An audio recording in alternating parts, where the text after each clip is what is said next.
Assalamualaikum warahmatullahi wabarakatuh.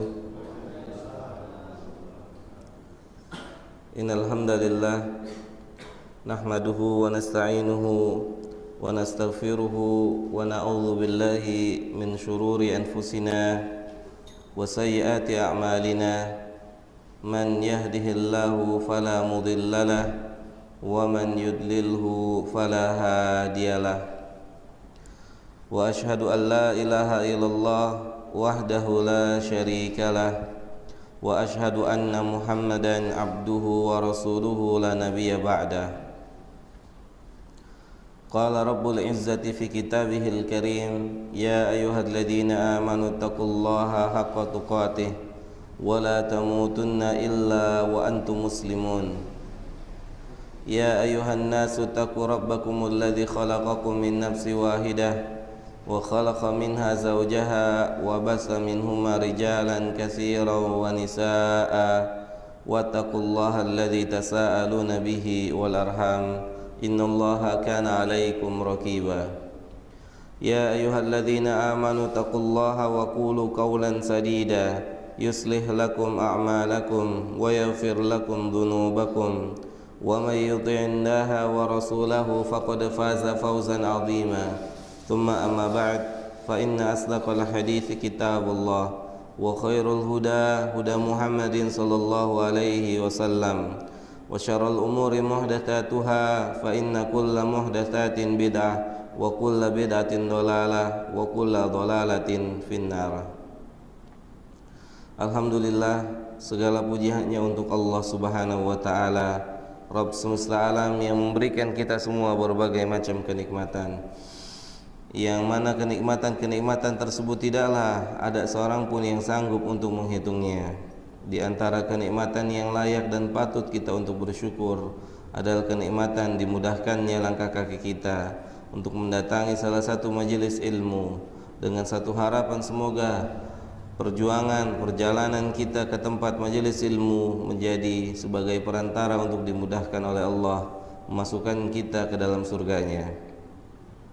Salawat dan salam semoga tetap Allah berikan dan curahkan kepada seorang Nabi yang memperjuangkan agama ini hingga bisa sampai ke dalam dada-dada kita, yaitu Nabi Muhammad sallallahu alaihi wasallam, kepada keluarganya, kepada sahabatnya, dan kepada siapa saja dari umatnya yang menjadikan beliau sebagai qudwah di dalam hidup dan kehidupan mereka sehari-hari. Kaum muslimin rahimani wa rahimakumullah, kita lanjutkan pengajian tentang hal-hal yang berhubungan dengan puasa di bulan Ramadan. Kita masuk ke dalam pembahasan tentang niat di dalam puasa Ramadan. Sama-sama kita ketahui bahwasannya amalan apapun yang dilakukan oleh seorang hambanya Allah Subhanahu wa ta'ala, besar dan kecil pahala tergantung dari ikhlas atau tidak ikhlas seorang hamba melakukan ibadah tersebut. Berdasarkan hadis Nabi Muhammad SAW, innama al-a'malu binniyah, sesungguhnya amal itu tergantung dengan niatnya. Jadi amal yang kita lakukan itu tergantung dari niat yang mendorong sehingga terjadinya sebuah amal tertentu. Berkata para ulama, banyak amalan-amalan yang memiliki pahala yang besar, akan tapi bisa bernilai kecil di sisi Allah Subhanahu wa ta'ala karena sebab niat. Dan juga sebaliknya, banyak amalan-amalan yang dianggap ringan oleh manusia akan tapi bisa bernilai besar di sisi Allah Subhanahu wa ta'ala. Tidak lain dan tidak bukan, sebabnya adalah karena niat, karena dorongan yang melakukan atau dorongan sehingga perbuatan tersebut dilakukan.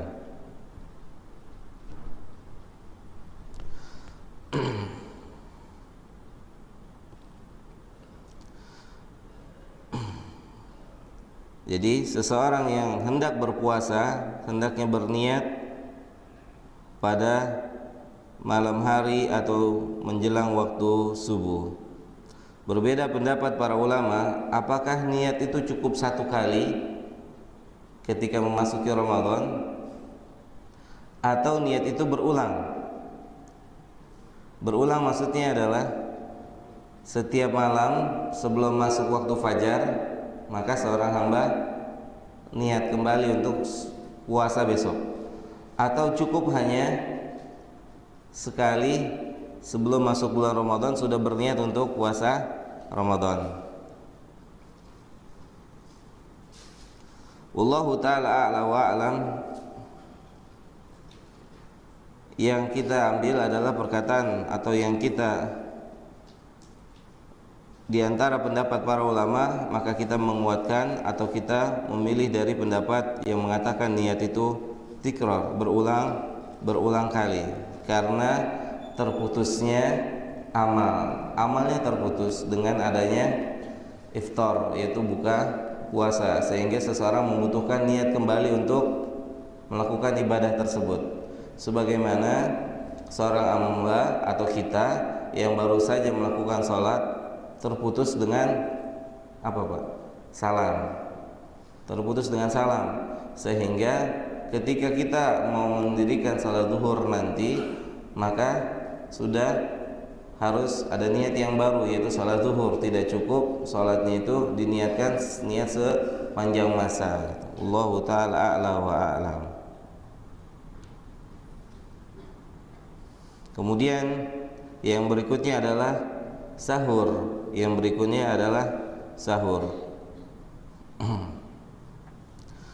Berkata Nabi kita yang mulia sallallahu alaihi wasallam tentang sahur, Nabi kita menjelaskan tentang sahur dalam sebuah hadis yang diriwayatkan oleh Imam Muslim, Abu Dawud, Tirmidzi dan Imam An-Nasa'i.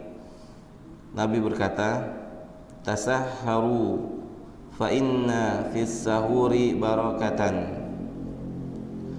Hadis ini dikeluarkan oleh Imam Muslim dari sahabat Anas bin Malik, "Bersahurlah kalian karena sesungguhnya di dalam sahur terdapat keberkahan." Berkahnya apa? Wallahu a'lam. Ada keberkahan di dalam sahur. Kemudian yang berikutnya Nabi juga menjelaskan, faslun ma baina siyamina wa siyami ahlil kitab aqlatas sahur. Pembeda antara puasanya kita orang-orang muslim dengan puasanya ahlul kitab Yahudi dan Nasrani adalah makan sahur. Mereka tidak makan sahur, mereka tidak makan sahur. Kemudian Nabi menegaskan lagi dalam hadis yang lain yang dikeluarkan oleh Ibnu Hibban, Nabi kita menjelaskan berkata, "Tasahharu walau bijur'ati ma'in." Bersahurlah kalian, sahur, walau bijur'ati ma'in, walaupun dengan seteguk air minum. Kita diperintahkan atau dianjurkan oleh Nabi yang mulia sallallahu alaihi wasallam, tasahharu walau bijur'ati ma'in, walaupun dengan seteguk air minum. Jadi kalau kita telat bangun misalnya beberapa saat menjelang azan subuh, maka yang terbaik buat kita adalah tetap sahur walaupun hanya minum air putih seteguk gitu. Minum air putih seteguk. Boleh jadi orang yang minum air putih seteguk lebih kuat, atau bisa jadi orang yang minum air putih tersebut bisa lebih kuat daripada orang yang makan gitu. Karena apa? Kuat atau tidak kuatnya seseorang melakukan ketaatan bukan karena faktor fisik. Benar Pak? Berapa banyak orang yang lebih kuat dari kita hari ini, pagi ini misalnya, tapi tidak sanggup untuk datang ke masjid untuk sholat subuh berjamaah misalnya. Padahal secara fisik misalnya lebih kuat dan lebih sehat dari kita. Jadi boleh jadi atau bisa jadi orang yang cuma seteguk air putih bisa lebih kuat daripada orang yang makan. Kemudian apa yang dimakan ketika sahur? Diriwayatkan dalam hadis yang dikeluarkan Imam Abu Daud dan Ibnu Hibban walahu syawahid, dan hadis ini memiliki penguat dari walau hadis ini dikeluarkan oleh Ibnu Hibban, walau ja'ala fi sahuri tamran fa huwa afdhalu hadis Abi Hurairah an Nabi sallallahu alaihi wasallam. Yang lebih utama untuk makan sahur yang dijelaskan oleh Nabi sallallahu alaihi wasallam, ni'mas sahuril mu'min at-tamr. Yang terbaik atau sebaik-baiknya makanan sahur orang mukmin adalah tamr, kurma. Hadis ini dikeluarkan oleh Ibnu Hibban dan Imam Abu Daud. Jadi yang terbaik untuk sahurnya seorang mukmin adalah kurma. Berapa makan kurmanya? Nasyid, tergantung kebutuhannya gitu. 1 keranjang gitu atau berapa gitu, tergantung.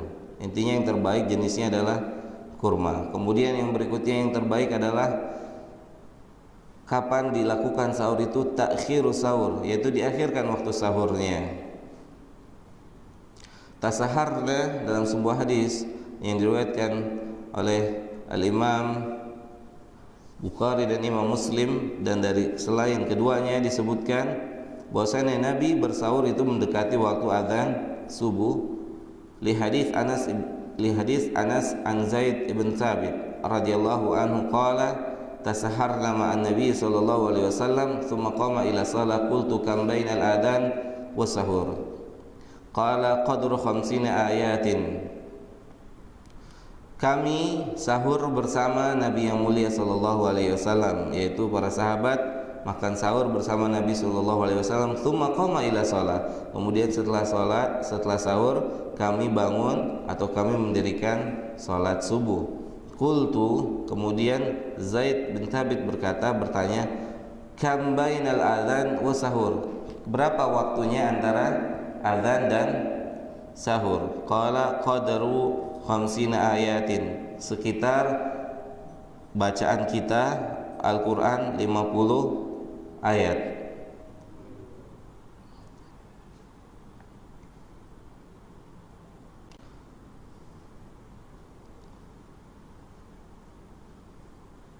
Jadi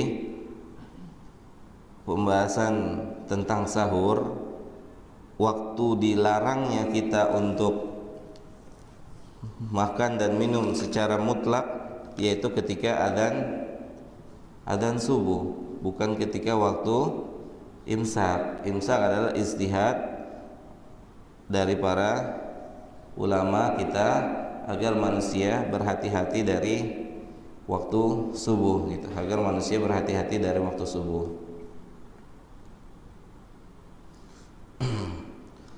Kemudian yang pembahasan yang berikutnya itu adalah tentang sahur, adalah tentang ta'jilul iftar, buka puasa, yaitu ta'jil. Ta'jil itu artinya menyegerakan buka puasa. Puasa itu disegerakan ketika adzan sudah dikumandangkan, maka segera dilakukan pembatal puasa.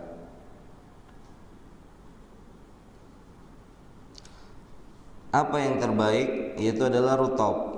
Makanan pembuka puasa yang terbaik adalah rutab. Kalau tidak ada tamr, intayasaro awilma. Kalau tidak ada juga air putih. Disebutkan dalam riwayat kan Nabi sallallahu alaihi wasallam yuftiru ala rutabatin qabla an yusalliya. Fa illam takun rutabat fa'ala tamarat fa illam takun hissan hasawatin minal ma'. Nabi Muhammad sallallahu alaihi wasallam kalau berbuka puasa maka beliau berbuka dengan rutab. Rutab itu apa, Pak? Kurma basah. Rutab qabla, sebelum salat. Fa illam takun rutab, kalau tidak ada maka dengan tamr kurma kering. Fa illam takun, kalau tidak ada maka beliau berbuka dengan air putih. Boleh nggak dengan teh manis, Pak? Kan kalau kita bukanya dengan teh manis ya, Pak ya. Kalau itu boleh nggak? Boleh, nggak dilarang. Ini sunnah. Antum buka dengan itu boleh. Buka dengan air putih boleh, dengan air apa juga boleh. Adapun kalau kita buka puasa dengan ini, rutop, tamar, kemudian air putih, itu kita buka puasa plus dapat sunnahnya apa yang dimakan oleh Nabi Muhammad SAW. Bukan terlarang, nggak dilarang, boleh gitu.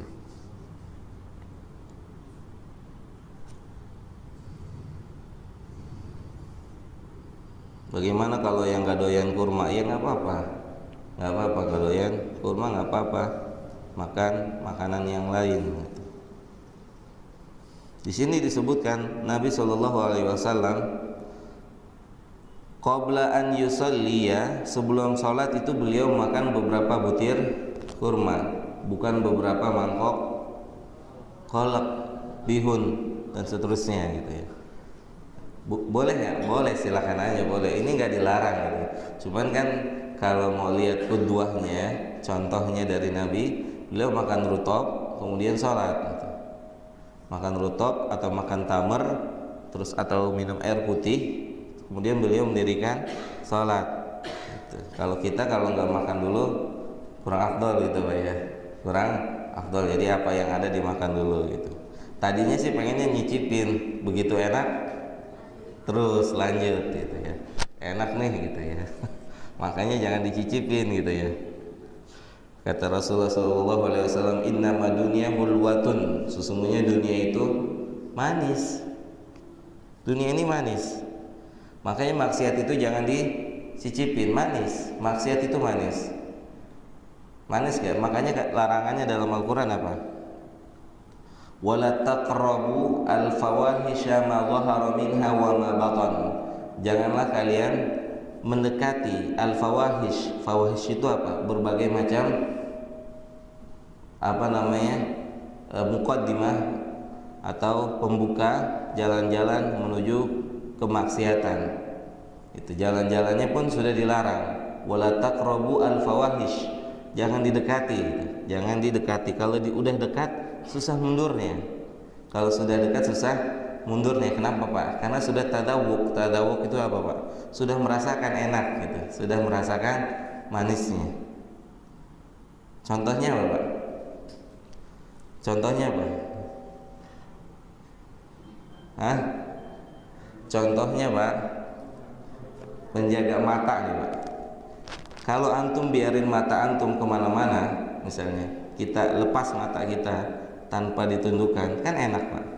Kemana aja mau kita, mau yang halal, mau yang haram terus lanjut gitu. Kenapa? Susah ditundukin karena sudah merasakan apa, Pak? Sudah merasakan manisnya, susah nunduknya. Sayang, dinunduk sayang gitu kan. Dilihat dosa, nggak dilihat sayang gitu kan. Benar ya? Itu maksiat kan, seperti itu. Makanya kan faedahnya menundukkan pandangan apa? Ditutup jalan menuju apa? Maksiat. Jalan menuju maksiat itu sudah ditutup. Qulil mu'minin, Allah katakanlah pada orang-orang yang mukminin untuk yaghuddu min absarihim, tundukkan pandangan gitu. Ditundukkan pandangan, sudah dikasih tahu oleh Allah Subhanahu wa taala. Jadi boleh kita berbuka dengan yang lain, akan tapi lebih afdal kita berbuka dengan apa yang Rasulullah SAW berbuka. Kita tengok satu kisah tentang Umar bin Khattab radhiyallahu taala anhu dan Hajar Aswad. Orang yang pertama menyium Hajar Aswad adalah Nabi kita Sallallahu Alaihi Wasallam. Kemudian Umar ngomong apa tentang Hajar Aswad? Dia bicara sama batu. Innaka hajarun, sesungguhnya engkau hanya sebuah batu. La tanfa wa la tadur, yang nggak bisa memberikan manfaat dan tidak bisa memberi mudarat. Kata Umar radhiyallahu taala anhu. walakinni kuntu ra'aitu nabiyya sallallahu alaihi wasallam yuqabbiluka fa uqabbiluka. Akan tapi dulu saya melihat Nabi Muhammad sallallahu alaihi wasallam mencium kau. Maka hari ini saya cium kau dengan sebab apa? Dengan sebab orang yang menciumnya siapa? Nabi Muhammad sallallahu alaihi wasallam. Dan batu itu akan terus dicium sama umat manusia sampai selesai dunia ini. Ya, bahkan rebutan orang untuk cium batu, nggak tanya-tanya, dan nggak ada orang yang bilang sunnah ini gitu kan? Ada nggak? Tidak ya. Tapi tetap orang cium batu itu rebutan gitu. Jadi jangan bilang rutop sudah ini gitu ya, terus tamar sunnah ini gitu. Iya sunnah, tapi yang melakukannya adalah Nabi kita Muhammad sallallahu alaihi wasallam. Lihat bagaimana sahabat mengamalkan salah satu sunnah beliau, batu padahal cuma batu, tapi rebutan manusia untuk mengikuti apa yang dilakukan oleh Nabi kita sallallahu alaihi wasallam.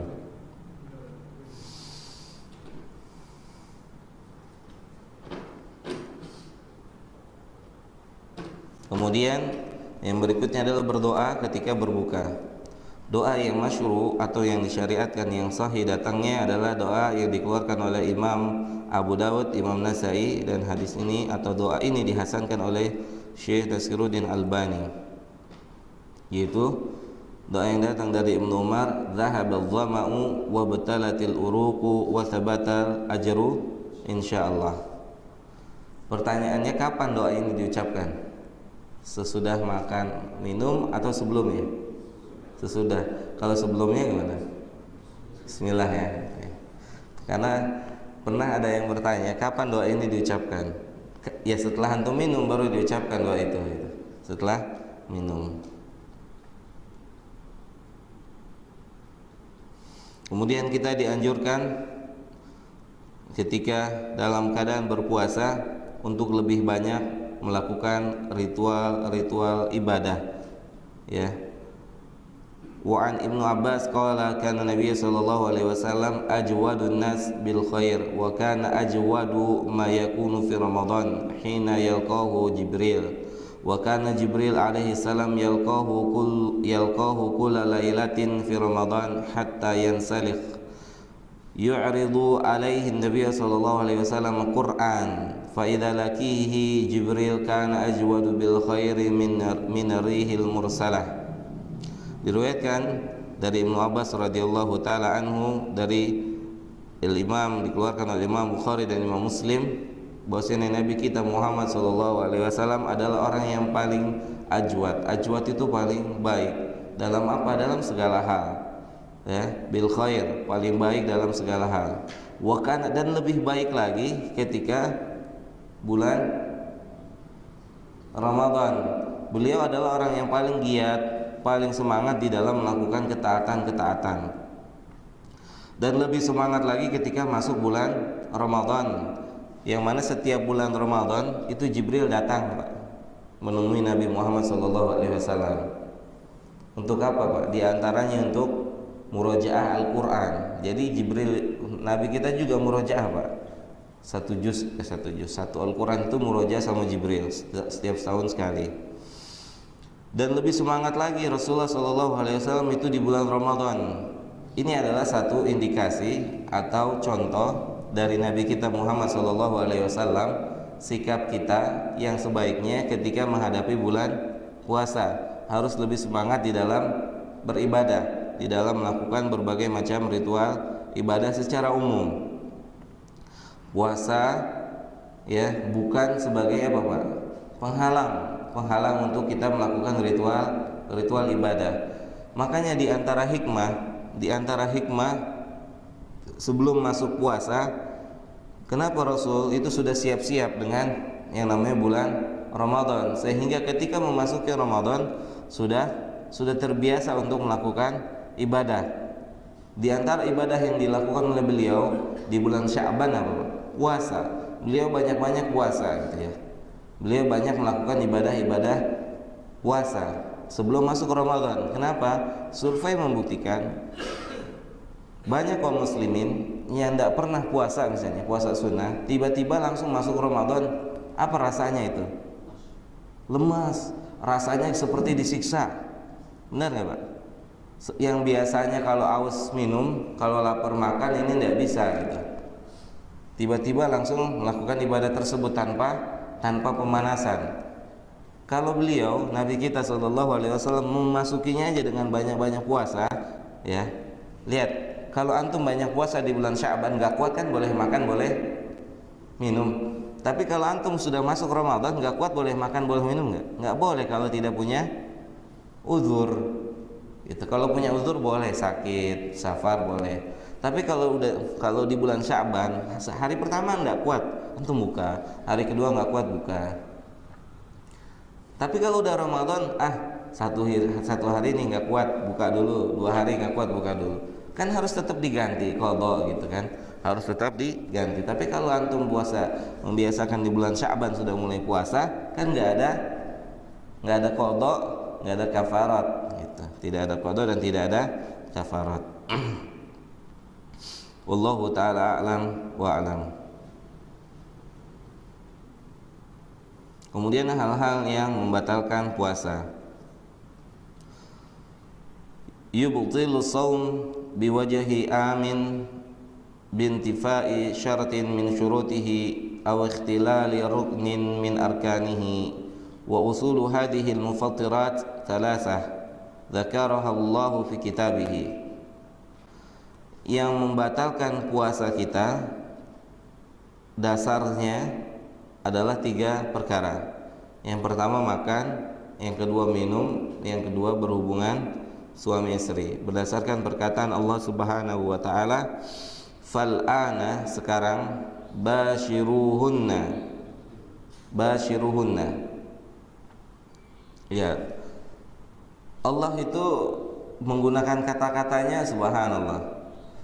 Begitu menggunakan adab. Tidak digunakan fal'an jami'uhunna, setubuhilah istri kalian, tapi kata Allah fal'an bashiruhunna. Basyaru yubashiru itu langsung, maksudnya silakan, boleh. Tidak digunakan kata hakiki, tapi digunakan majaz. Seperti misalnya dalam ayat yang lain, dalam surat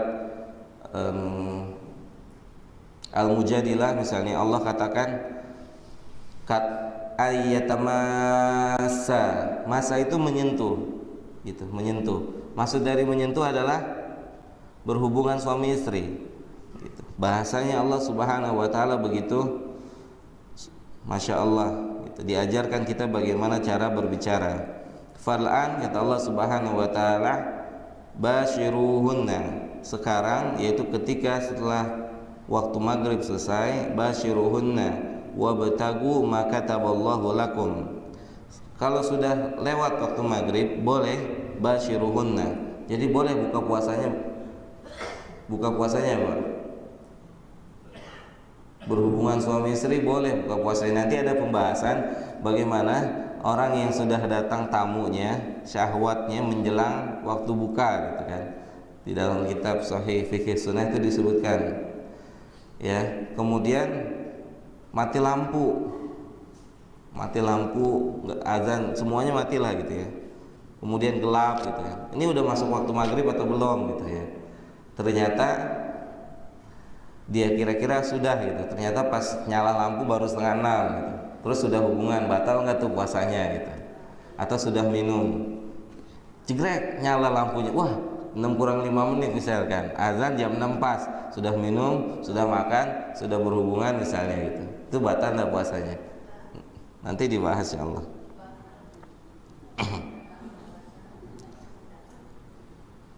Mungkin enggak Pak terjadi itu? Mungkin. Beliau menulis, Syekh Abu Malik menulis dalam kitabnya ini, Sahih Fikih Sunnah, itu orang yang berhubungan dengan istrinya dalam keadaan yang tidak diketahui waktu maghrib, nggak ada azan misalnya, di mana-mana nggak dengar azan. Kalau kita kan sekarang dengar azan tinggal duduk manis saja gitu, azan di mana-mana kedengeran ya. Terus mati lampu misalnya, kondisinya mati lampu, mati listrik lah, semuanya mati listrik, gelap semua. Ini udah maghrib belum gitu. Ternyata diperkirakan sudah, begitu sudah diperkirakan maghrib, nyala lampunya. Ternyata belum maghrib, baru azan gitu. Apa yang membatalkan puasa? 3. Tadi apa?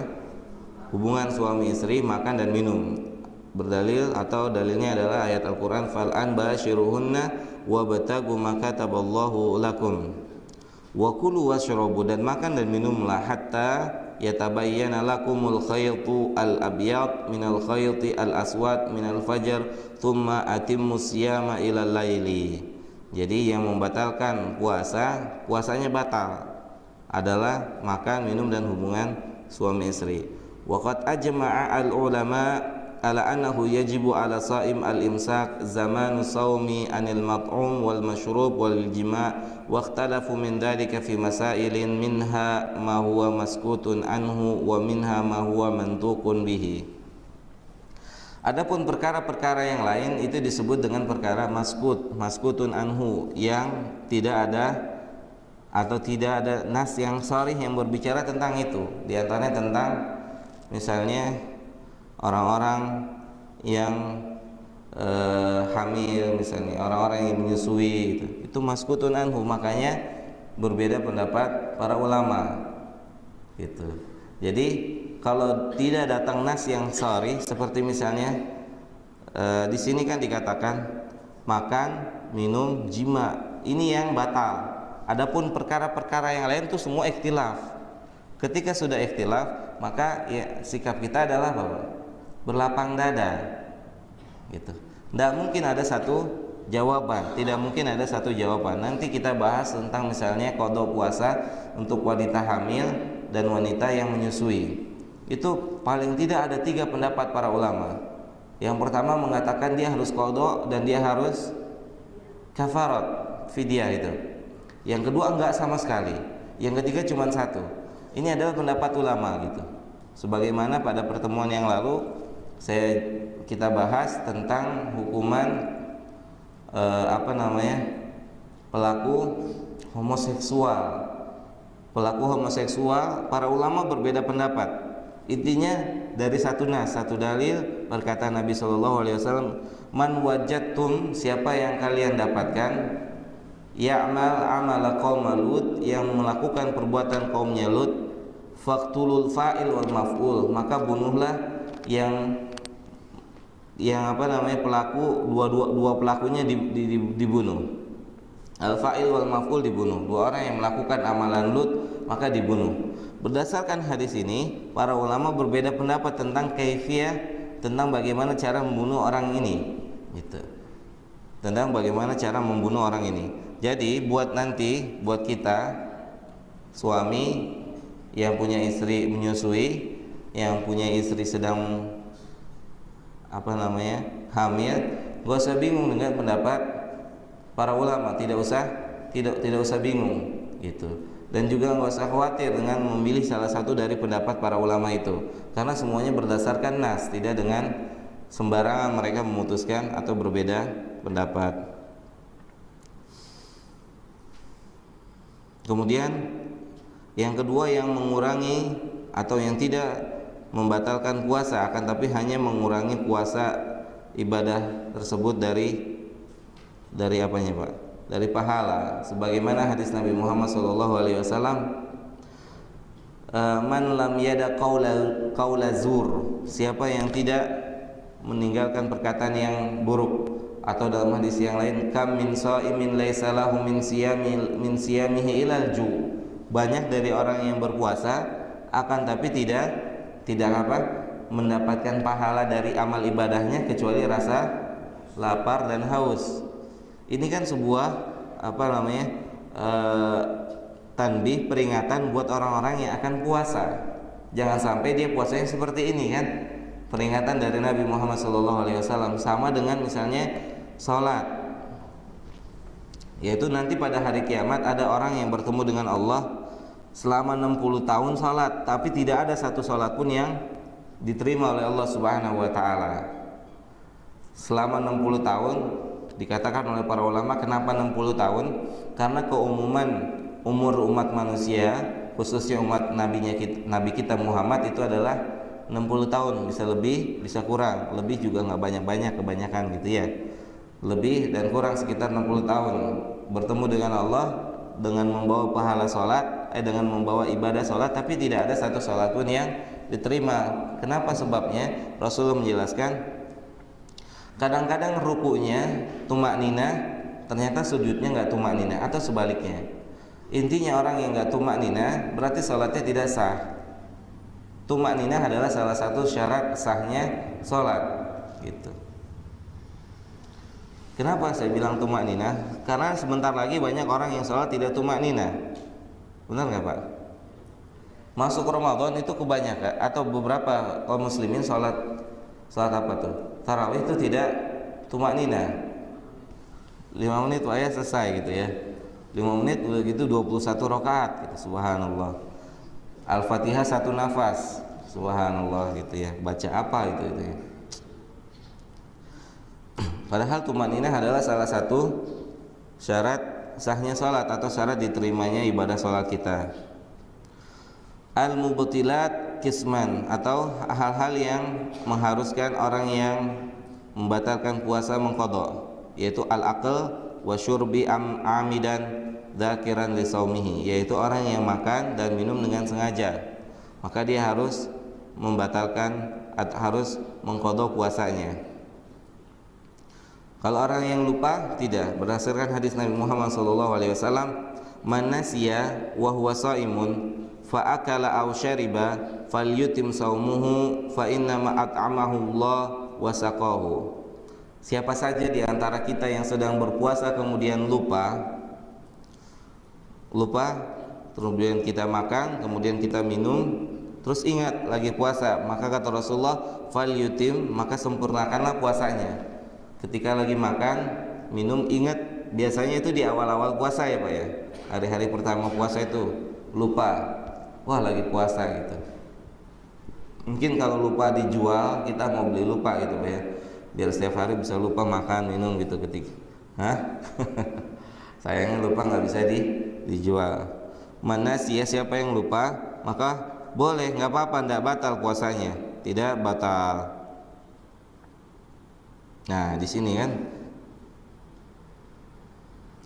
di sini ditulis oleh Syekh, idza akala aw syariba aw jama'a dhannan ghurubus syamsi aw adami tulu'il fajri fa dhahara khilafuhu. Jika seorang makan dan minum atau berhubungan suami istri dengan memperkirakan belum masuk waktu subuh atau belum datang waktu maghrib gitu. Misalnya mati lampu juga pagi-pagi subuh, habis sahur berhubungan suami istri gitu kan, dalam keadaan gelap atau gelap gulita misalnya, tetap makan sahur, ternyata begitu nyala 5:30 gitu, lampunya nyala 5:30 gitu kan, mungkin ya Pak?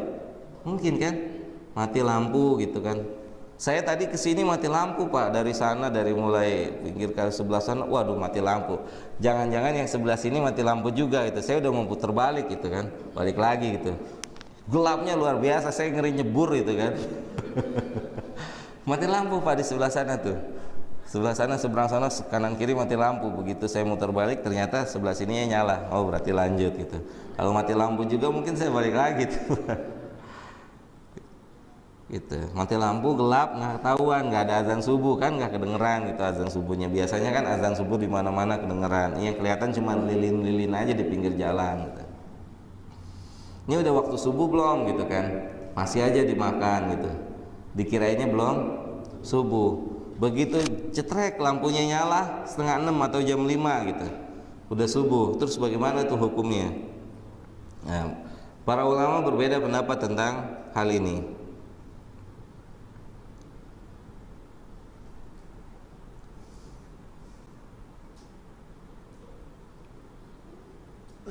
Sebagian ulama mengatakan puasanya batal dan dia harus qadha, dan sebagian ulama mengatakan puasanya tidak batal. Yang pertama berkata, ana alaihil qadha wa huwa madhhabul jumhur ulama. Jumhur ulama berkata buatnya qadha, dia harus qadha. Orang yang melakukan pembatal puasa tadi tetap harus mengqadha. Pendapat yang kedua tidak qadha, tapi lanjutkan puasanya. Berdasarkan perkataan Allah, "Walaisa 'alaikum junahun fima akhtatum bihi walakin ma ta'ammadat qulubukum." Tidak dosa, kalian tidak berdosa karena melakukan perbuatan karena ketidaktahuan, tidak tahu. Kemudian berdasarkan doa juga, "Rabbana la tu'akhidna in nasina aw akhtana."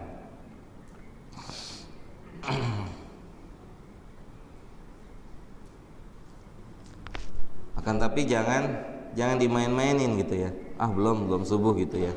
Belum subuh gitu, nggak apa-apa makan dan minum saja gitu. Belum subuh. Disengaja gitu, jangan disengaja.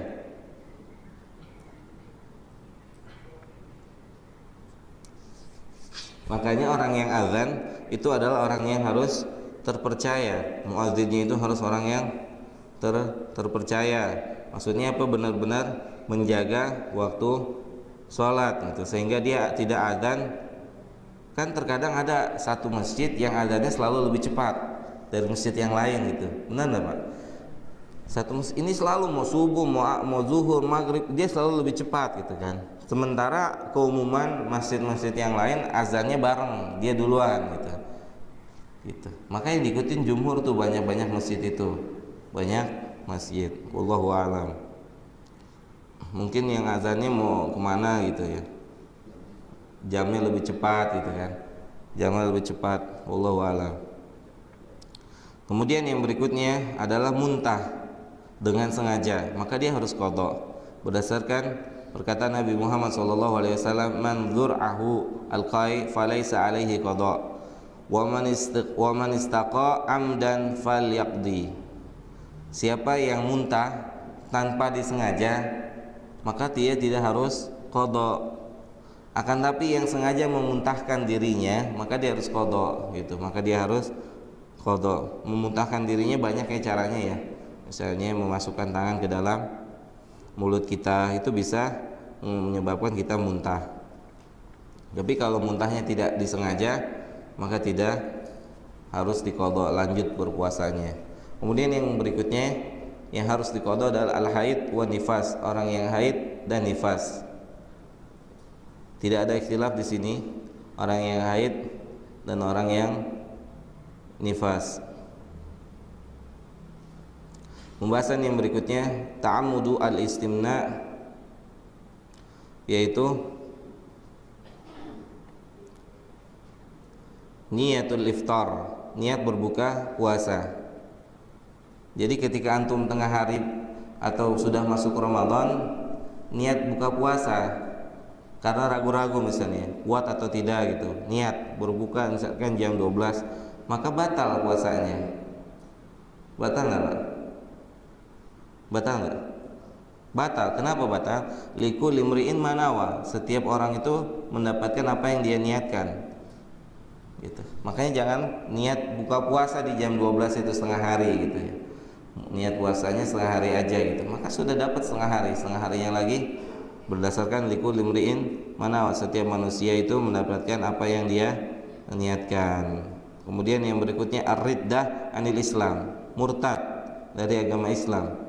Murtad dari agama Islam membuat puasanya batal dan harus diqadha ketika dia sudah masuk Islam kembali.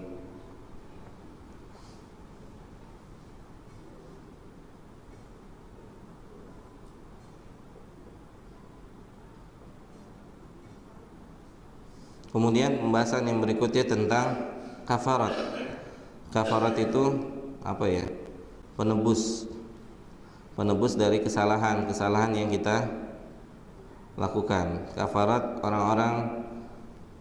kafarat itu hanya datang, atau riwayat yang berbicara tentang kafarat itu hanya berbicara tentang kafarat orang yang bersetubuh dengan istrinya di siang hari. Kemudian ada guyonan, itu kalau dengan istri, kalau bukan dengan istri gimana? Paham enggak Pak maksud saya? Zina gitu. Kan kafarat ini kan sahabat yang tanya, halak tuh, saya telah celaka gitu karena sudah saya sudah menyetubuhi istrinya gitu di tengah-tengah hari. Terus ada banyolan gitu, orang bertanya, bagaimana dengan kalau bersetubuhnya dengan bukan istri, berarti nggak ada kafarat gitu. Iya, nggak ada kafarat, taubat yang ada gitu kan. Tidak kafarat tapi taubat gitu kan.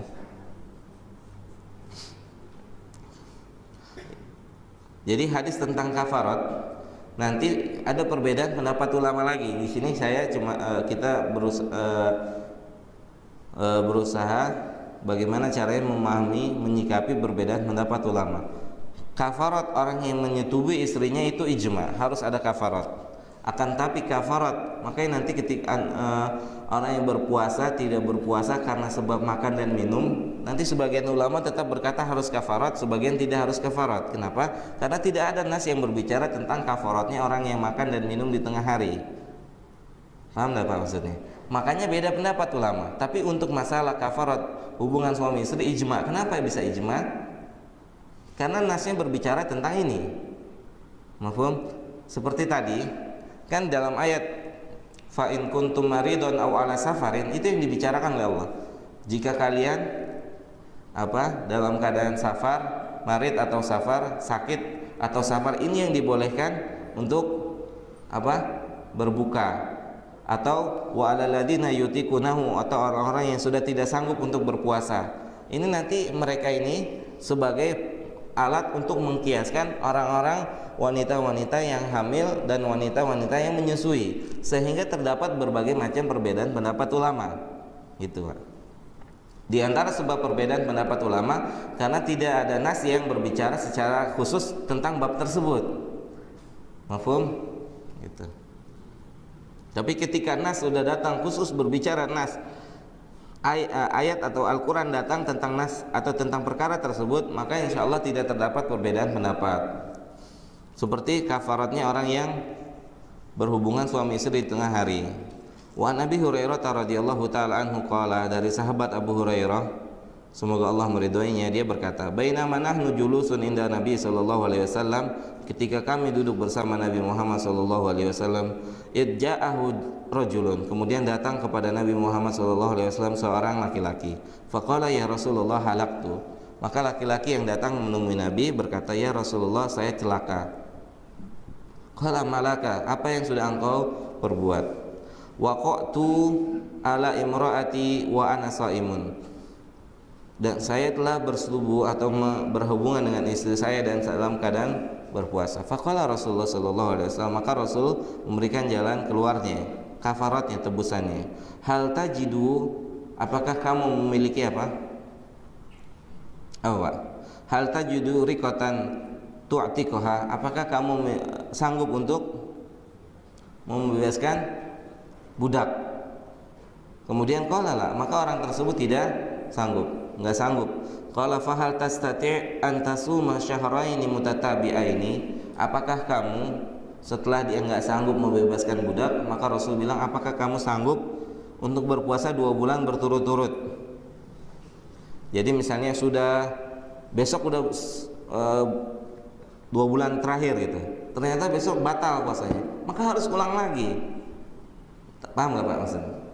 Jadi misalnya sudah 1 bulan lebih setengah gitu, besok ini udah bulan kedua yang terakhir, tapi besok tidak puasa, maka puasanya batal. Maksudnya batal, diulang dari awal 1 hari, besok diulang 1 lagi gitu. Mutatabi'aini, kata Rasul, mutatabi'ain, terus nggak putus puasanya. Orang itu bilang nggak sanggup. Fal tajidu it'amu sittina miskin, apakah engkau sanggup? Yang ketiga, tawaran dari Nabi Muhammad SAW, apakah engkau sanggup untuk memberikan makan kepada 60 orang miskin? Qala la. Fasakata Nabi SAW, Nabi bingung, diam. Semuanya enggak sanggup orang ini, Nabi diam. Fa bainama nahnu ala dzalika utiya Nabi SAW bi arakin fiha tamrun. Kemudian salah seorang ada yang memberikan kepada Nabi Muhammad SAW sekantong tamar, kurma. Faqala Nabi SAW, aina sa'il, mana orang yang tadi tanya? Faqala ana, orang tersebut berkata, saya. Khudh hadza fatasaddaq bihi, ambil ini 1 kantung kurma ini, kemudian bersedekahlah dengan 1 kantung kurma ini.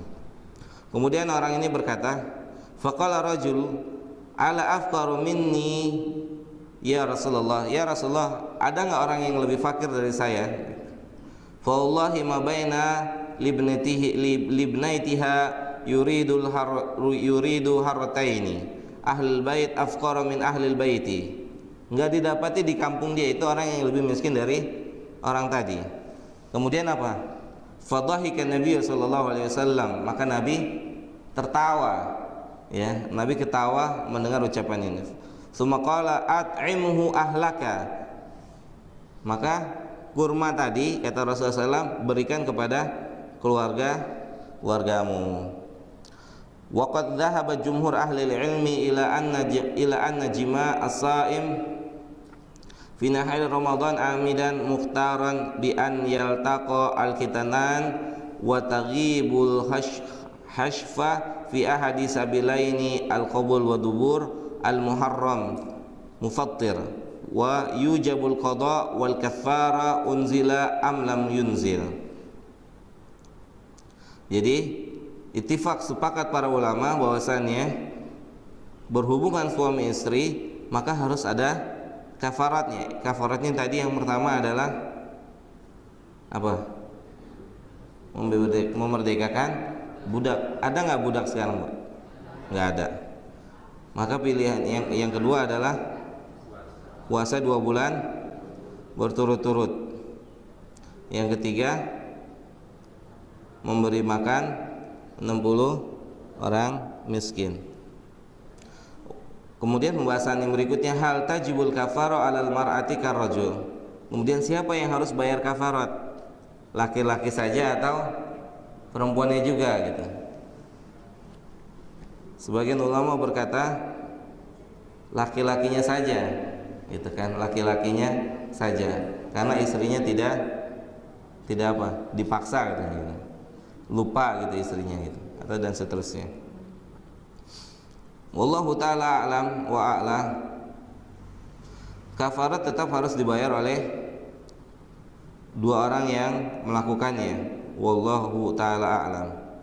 Di sini terdapat 3 pendapat para ulama. Yang pertama dibayarkan oleh laki-laki saja, yang kedua dibayarkan oleh dua-duanya, yang ketiga kalau yang menginginkan istri maka yang bayar istri, itu yang melakukan istri. Wallahu ta'ala alam. Jadi antum, kita tidak usah bingung ketika ada yang bertanya atau terjadi hal tersebut, maka diantara pendapat para ulama kafaratnya dua-duanya gitu. Kan kalau makan mungkin lupa, Pak, minum mungkin lupa gitu, tapi ketika berhubungan sudah itu lupa gitu. Saya gimana tuh, Pak, lagi berhubungan lupa gitu.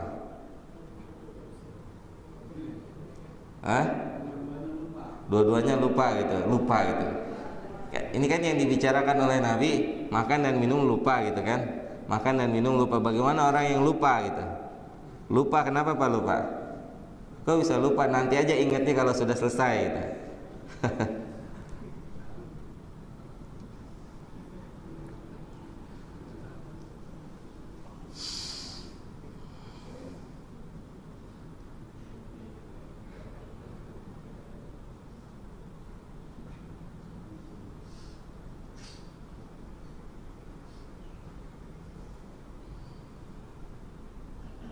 Kemudian hal tajibu al-kafaru ala tartib. Apakah kafarat itu harus dari atas ke bawah atau dari bawah ke atas? Iya, dari atas. Dari yang paling atas dulu. Kalau tidak sanggup baru boleh pindah yang berikutnya. Kalau tidak sanggup baru boleh ke yang bawah. Itu memberi makan 60 orang miskin. Dan juga harus mengqadha puasanya.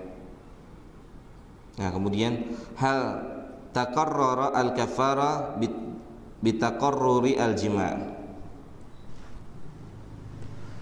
Apakah kafarat itu double atau tidak ketika seorang suami berhubungan dengan istrinya, misalnya di tengah hari bulan puasa,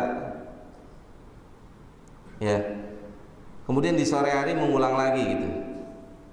Paham enggak, Pak, maksudnya? Apakah kafaratnya double atau tidak gitu? Jadi siang, pagi, siang, sore misalnya gitu. Terus apakah kafaratnya double atau tidak gitu? Atau satu kafarat aja? Ikhtilaf ulama, berbeda pendapat para ulama. Kita dalam mensikapi, mudah-mudahan antum paham tentang perbedaan pendapat para ulama yang Anda sampaikan sebagaimana pertanyaan minggu yang lalu. Sholat tarawih 4-4 atau 2-2 ya, dua-duanya ada nasnya. Kalau antum bertanya kepada seorang ustadz atau seorang pelajar yang menguatkan yang 2, maka dia akan bilang 2. Kalau antum bertanya pada seorang ustadz yang menguatkan 4, maka dia akan bilang 4. Jadi tidak usah bingung, selama itu ada nasnya, tafadhol, silakan. Gitu. Yang nggak boleh itu 2 apa 6 gitu ya, 22 apa 66 gitu kan. Yang 6 nggak ada riwayatnya, orang sholat itu 66. Tapi selama dua-duanya memiliki riwayat, maka boleh dilakukan. Nggak usah bingung. Sama dengan kafarat ini letak ikhtilaf ulama, apakah sekali saja atau berulang-ulang gitu. Jawabannya adalah tetap satu kali, walaupun dilakukannya berulang-ulang dalam satu hari yang sama gitu. Kecuali dilakukannya besok, hari ini, besok nyambung gitu kan, nyambung, maka kafaratnya dikali tuh, Senin, Selasa, Rabu, Kamis, itu kafaratnya disambung gitu. Kalau satu hari nanti bilang pagi-pagi, aduh sayang udah bayar kafarat, siang juga, sore juga gitu kan, subhanallah gitu. Double gitu ya. Kafaratnya enggak double gitu. Kafaratnya tidak double berdasarkan salah satu pendapat ulama. Wallahu taala a'lam wa a'lam. Ini pertanyaan, kapan seorang berhubungan suami istri tidak bayar kafarat dua-duanya, Pak? Bisa nggak, Pak? Kapan tuh, Pak? Habis buka? Iya. Maksud saya di tengah-tengah hari lagi puasa gitu. Saya minum sebentar. Coba pikir. Lupa. Kalau lupa iya. Emang lupa gitu ya? Coba gimana? Ya itu bisa ada yang mau coba jawab nggak selain?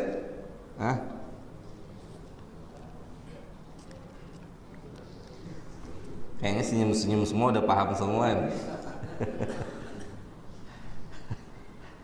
Ya, jadi ketika suaminya safar, pulang dari safar, musafir kan boleh buka, boleh enggak, Pak?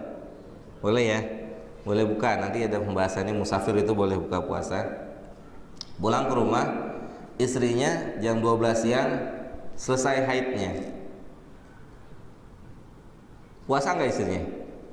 Enggak, dari pagi sampai siang nggak puasa, dua-duanya nggak puasa. Hubungan kafarat nggak?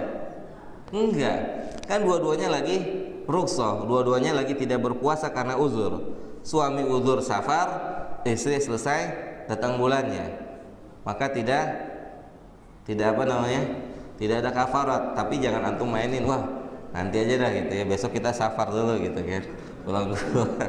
Istri selesai, udah diperkirain gitu kan, sudah dihitung-hitung.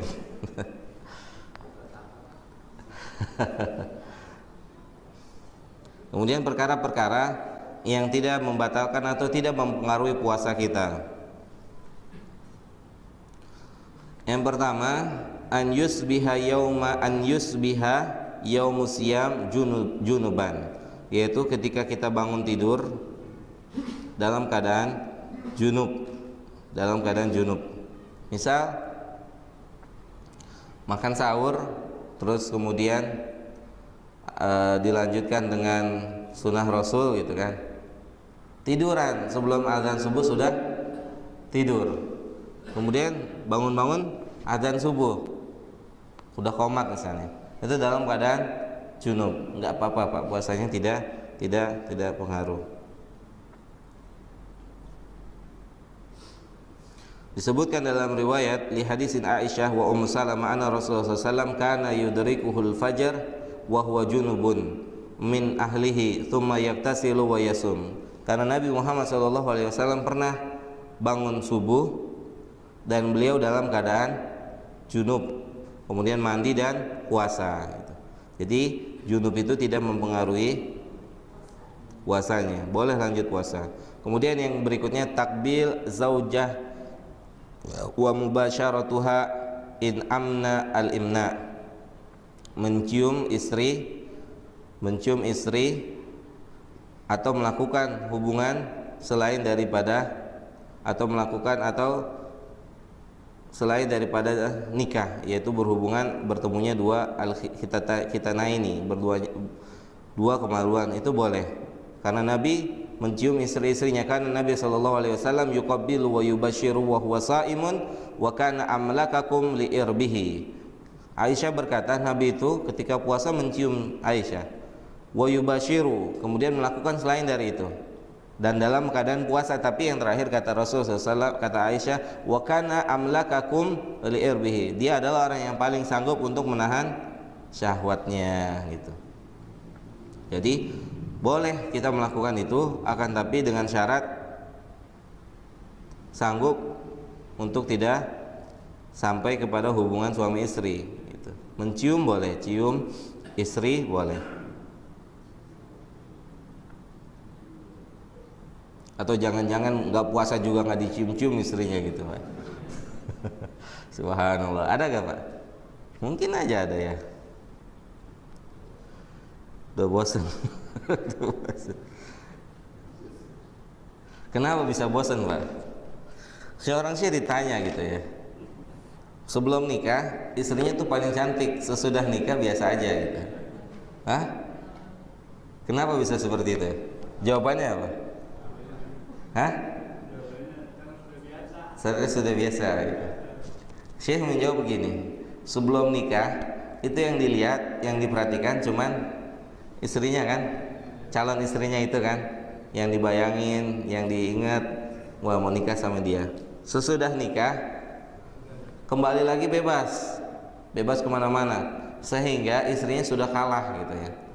Makanya biar nggak kalah, tetap tundukin pandangan, maka istri kita tetap paling apa? Paling cantik gitu.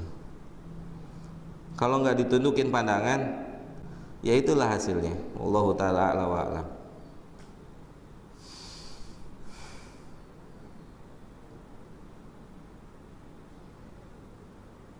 Kemudian yang berikutnya yang tidak mempengaruhi puasa kita, al-iktisal wasub al-ra'si litabarrud, mandi dan membasahkan kepala, itu tidak mempengaruhi puasa kita. Mandi nggak apa-apa Pak, mandi merendam juga nggak apa-apa, berenang sibaha juga tidak apa-apa, asal jangan air kalau berenangnya diminum gitu, ditelan gitu, nggak boleh gitu. Kemudian yang berikutnya yang boleh juga yang tidak mempengaruhi adalah al-madmadah wal istinsyak min ghairi mubalaghatin, kumur-kumur dan istinsyak, memasukkan air ke dalam hidung juga tidak mempengaruhi puasa kita. Kata Rasulullah SAW, wa baligh fil istinsyak illa an takuna shaiman, sungguh-sungguhlah kalian dalam istinsyak, yaitu masukkan air dalam hidung ketika berwudu, kecuali ketika dalam keadaan berpuasa. Kemudian yang berikutnya tadawwuk at-ta'am lil hajati ma lam yasil ilal jauf. Ini buat ibu-ibu nih, mencicipi makanan. Yang namanya cicipi cuma sedikit, bukan sesendok gitu kan. Ya, cicipinya 1 sendok gitu. Itu bukan cicipin Pak. Mau makan itu. Cicipin tuh di lidah, boleh. Kumur-kumur aja boleh gitu ya. Kumur-kumur boleh, tapi jangan sesendok gitu, cicipin di lidah gitu kan, perasa, kemudian dibuang lagi gitu. Jangan ditelan, wah enak nih gitu kan, tambahin lagi lah gitu ya. Jadi keenakan gitu terus-terusan. Jadi tadawuk itu boleh ya Bu ya, boleh mencicipi rasa masakan. La ba'sa, Ibnu Abbas berkata, la ba'sa an yadhuqal khillu wa syai' aw syai' ma lam yudkhilu hilqahu wa huwa sha'im. Enggak apa-apa mencicipi makanan atau sesuatu yang harus dicicipi, malam yudkhil, yang enggak masuk ke dalam kerongkongan kita. Syekhul Islam Ibnu Taimiyah berkata, wa dzawwaqa at-ta'am yuqra li ghairi hajatin lakin la yuftiruhu. Mencicipi makanan tanpa kebutuhan itu adalah dibenci, tidak disukai. Jadi karena kalau misalnya ibu-ibu masak, cicip boleh karena hajatnya, punya kebutuhan, biar enggak kepedesan, kemanisan, keasinan atau seterusnya. Kemudian yang berikutnya adalah al-hijama, bekam. Boleh. Liman lam yakhsha ad'af, yang enggak khawatir bekam itu bisa membuatnya lemah, lemes, atau bisa bahkan membatalkan puasanya. Boleh jadi hijamah ketika orang berpuasa, boleh. Bagaimana dengan hadis Rasulullah SAW yang berbunyi aftarul hajim wal mahjum, orang yang membekam dan yang dibekam batal puasanya gitu ya. Bagaimana hadis ini? Hadis ini bukan bersifat tahrim, laisa litahrim, bukan litahrim, bukan menunjukkan tentang haramnya berbekam, tapi tentang makruhnya berbekam. Karena apa? Dalam hadis yang lain, ihtajama Nabi SAW wa huwa sha'im. Nabi SAW berbekam dan dia dalam keadaan berpuasa. Jadi ada dua hadis yang seakan-akan kontradiksi. Maka jawabannya, hadis yang tadi bukan bersifat tahrim, tapi bersifat makruh. Makruh orang yang berbekam dalam keadaan puasa. Bahkan tahrim bisa sampai haram ketika bekam itu menyebabkan buka puasa gitu. Bekam tidak boleh ada efek apapun. Kalau ada efek maka bekam tidak boleh. Dua-duanya hadisnya sahih.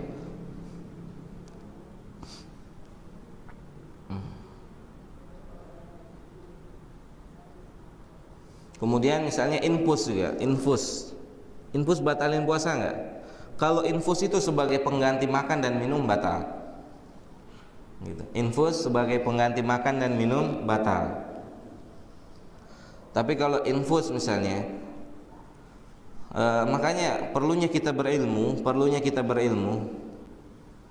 tentang segala sesuatu yang ada dalam agama kita, agar kita tidak memaksakan diri dalam ibadah. Gitu. Ada orang yang sudah misalnya parah sakitnya harus diinfus, tetap puasa misalnya. Dokternya bilang jangan puasa gitu. Harus makan, harus minum gitu kan. Dokter bilang, tapi dia tetap harus puasa. Kenapa? Karena kurang ilmu misalnya, karena kurang ilmu. Padahal kan Allah bilang, faman kana minkum maridan aw safarin fa iddatun min ayamin ukhra gitu. Pernah satu hari ada orang yang berpuasa ketika ngaji gitu kan, ketika taklim. Saya bilang lemes amat, itu sakit panas badannya gitu. Itu ketika itu siang-siang. Panas lagi puasa apa? Puasa Daud katanya. Orang ini biasa puasa Daud. Kenapa nggak buka? Sayang katanya nggak buka gitu. Bagaimana sayang? Kalau puasa wajib aja Allah boleh buka, apalagi antum puasa sunnah gitu. Paham nggak maksudnya Pak?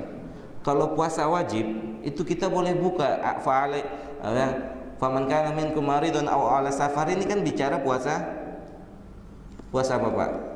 Puasa Ramadan kan? Ayat ini berbicara puasa Ramadan. Orang-orang yang puasa di bulan Ramadan dalam keadaan sakit dan safar boleh buka. Gimana antum nggak buka dalam keadaan antum puasa sunnah gitu ya? Puasa Daud ini buka, jangan paksain diri gitu. Nanti antum mati nyalain puasa, gitu kan? Bapak ibunya nggak tahu apa-apa. Ini gara-gara puasa nih anak nih mati gitu. Gara-gara puasa maksain puasa. Padahal yang wajib aja boleh buka, apalagi antum sekedar puasa sunnah. Kalau dibanding wajib dan sunnah kan lebih tinggi ya wajib. Bukan maksudnya meremehkan puasa sunnah, bukan.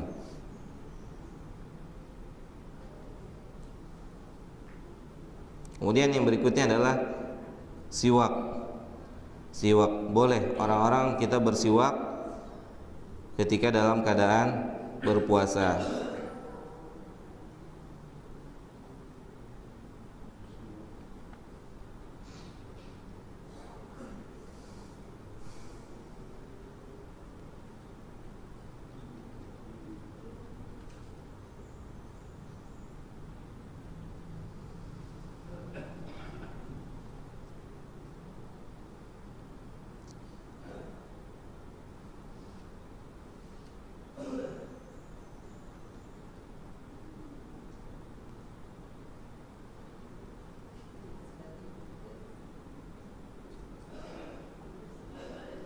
Kemudian pembahasan berikutnya, orang yang diperbolehkan untuk berbuka di dalam puasa Ramadan. Yang pertama adalah orang yang sakit, berdasarkan ayat yang sudah kita bacakan.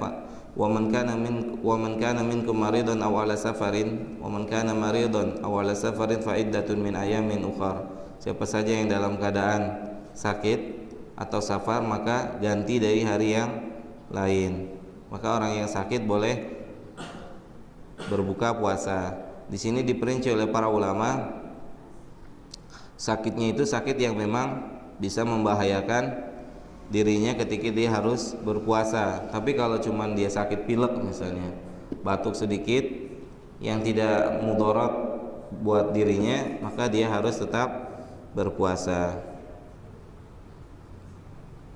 Dalam ayat yang lain, apalagi orang yang sudah parah sakitnya, kan Allah katakan wala taqtulu anfusakum, janganlah kalian bunuh diri-diri kalian. Dalam surat An-Nisa ayat 29 Allah katakan wala taqtulu anfusakum. Ini orang yang sudah parah sakitnya tetap puasa gitu, maksain diri. Enggak boleh itu. Orang yang sudah parah, sudah enggak sanggup, sudah lemas, tetap harus puasa, itu enggak boleh. Dikatakan wala taqtulu anfusakum, janganlah kalian bunuh diri kalian, janganlah kalian bunuh diri kalian. Orang yang nggak sanggup berdiri dalam sholat aja boleh duduk Pak ya, tidak harus maksain berdiri gitu ya. Kenapa harus maksain berdiri gitu?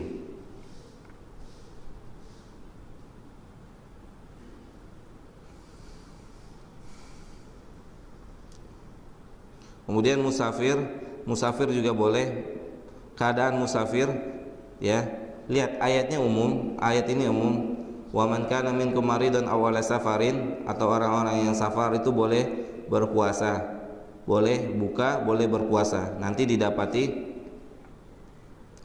boleh enggak? Bukan berarti boleh ini orang yang safar itu enggak boleh puasa, tetap dia boleh puasa gitu.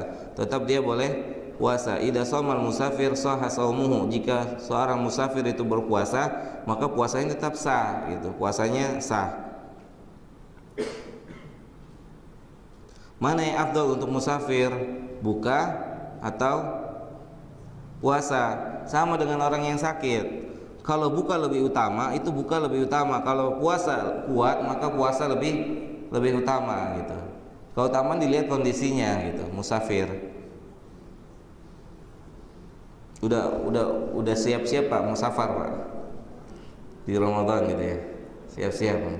Safarnya ke sana tapi ke mana?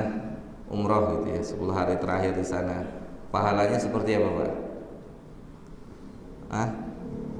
Umroh di bulan Ramadan pahalanya seperti? Nggak tahu. Buat PR berarti Pak. Buat PR ya Pak ya. Ya, kalau kita kan sekarang sudah terbayang, sebelum masuk Idul Fitri sudah safar ke kampung gitu ya. Ya kita manage lagi pola pikir kita tentang bulan Ramadan itu. Kita tengok ke belakang bagaimana orang-orang soleh terdahulu, Nabi kita misalnya, para sahabat menghadapi Ramadan. Ya, mereka kan semakin hari bukan semakin turun, tapi semakin hari semakin kencang, ikat pinggangnya semakin kencang, semakin kuat melakukan taqarrub ilallah tuh semakin kuat, apalagi di 10 hari terakhir. Di situ ada malam Lailatul Qadar gitu kan. Ada malam Lailatul Qadar, begitu kuatnya Nabi kita Muhammad sallallahu alaihi wasallam. Bukan nggak boleh safar, cuman sayang aja kalau harus safar di bulan Ramadan, sayang gitu. Bukan tidak boleh. Bagaimana kalau udah kebiasaannya, apa diganti kebiasaannya? Kan setelah Ramadan atau sebelum Ramadan bisa safar gitu. Sayang.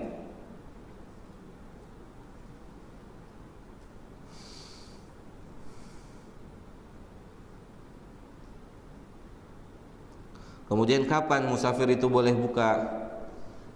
Dua pendapat para ulama tentang masalah ini. Yang pertama ketika sudah mulai safar. Yang kedua ketika 1 hari dia mau safar itu, waktunya kapan aja dia boleh buka gitu. Sebagian ulama berkata kalau sudah jalan baru boleh buka. Sebagian yang lain dari rumah juga sudah boleh buka kalau dia memang sudah dipastikan safar. Seperti itu. Wallahu ta'ala ala wa alam.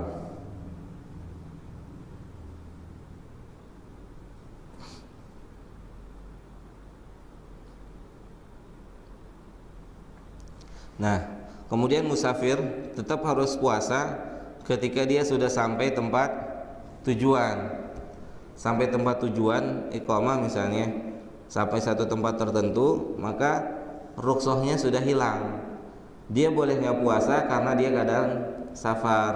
Tapi ketika dia sudah satu tempat, sudah sampai, misalnya dari sini mau ke Bandung, Surabaya dan seterusnya, boleh dalam perjalanannya ini tidak apa? Tidak puasa. Tapi ketika sudah sampai, besoknya tetap harus puasa lagi gitu. Tetap harus berpuasa.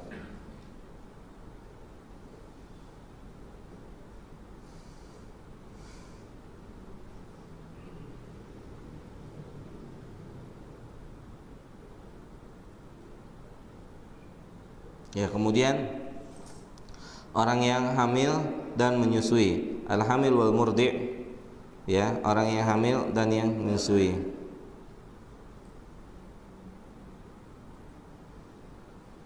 Idza khafat al-hamil ala janin aw khafat al-murdi' ala radi'iha qillatal laban aw di'atihi wa nahwu dzalik bisawm.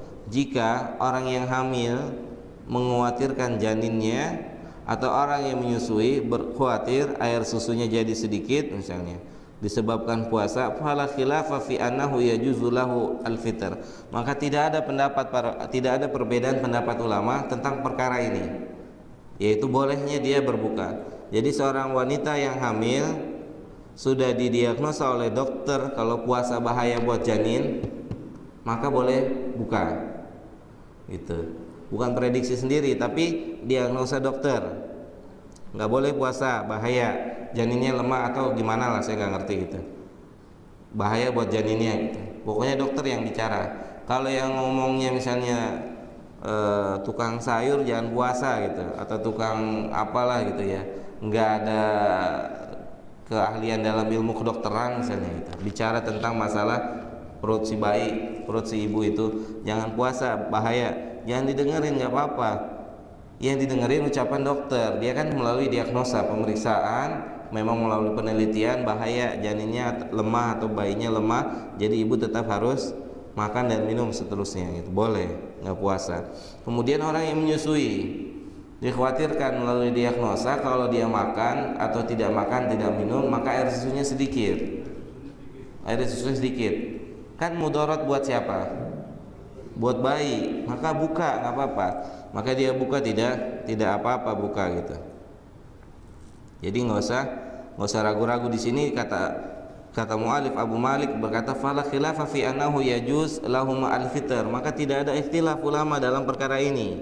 Ketika seorang ibu yang hamil khawatir bayinya, ketika ibu yang menyusui khawatir susunya dikit, maka tidak ada ikhtilaf. Di sini dikatakan dalam hadis liqauli Nabi sallallahu alaihi wasallam yang dikeluarkan oleh Imam Ahmad,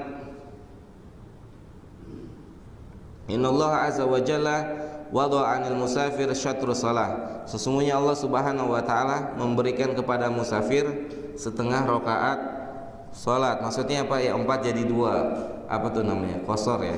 Qashar apa jamak? Qashar ya. Kalau jamak itu apa? Gabung antara 2 waktu sholat gitu ya. Kalau qashar itu dikurangin jumlah rakaatnya. 4 jadi 2, 2 jadi nggak sholat. Hah? 4 jadi 2, 3 jadi 1,5 gitu. Enggak. Yang qashar itu cuma 4 aja.